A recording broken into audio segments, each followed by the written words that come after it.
नमस्कार समस्त को केमती अच्छे समस्ते मोर सुंदर सा मिनी व्लॉग रे आपण मानक स्वागत। तो आज गोटे बढ़िया जिनस आपण समस्त को मुझे देखी जोटा हूँ आंब जेली कंचा आंबर जेली आचार केमती करती मुझे आपण मानक देखी आ बहुत ही सहज उपाय रे जोटा कि आपण मैंने भी घरे रही आराम से करें। तो ये आंब गुरा को चोपा छड़ेदेली मु चोपा छड़े सारापर बो आम मझिया बो मिसिकी एटा को भल कि पूरा ग्रेट करुले आई टाइम चलीगली एक्चुअली संध्या देवाई। तो संध्या दे सारिकी केमती कौन आंब आचार होची चार प्रोसेसटा मु पूरा बतेबी आपण आगो को ब्लॉगटा कंटिन्यू करंतु। आ जो माने भी मो ब्लॉग रे न्यू अछंती प्लीज प्लीज प्लीज मो टिके सब्सक्राइब कर दियंतु और लाइक शेयर भी कर दियंतु।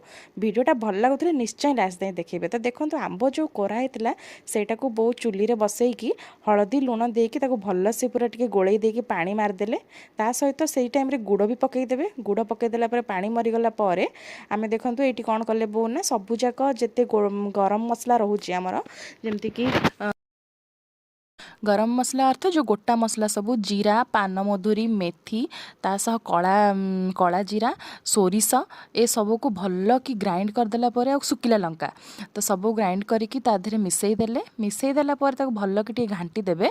घांटी देला पर किछि सोरिष तेल आ हिंगु तादेह मिसई देबे। सोरिष तेल को भल कि गरम करके उषुम रखिथिबे तापर हिंगु मिसई देला पर आचार रे कोन करिवे जोटा जेली प्रस्तुत हेकी थिबो तादेह आपण पकई देबे। तापर आपण ताको खरारे रखंतु किंबा बिना खरारे भी रखिले भी चलिबो। तो एई उपाय आचारटा करंतु पूरा हाथ चाटिकी खाइबे पूरा मस्त लागिबो।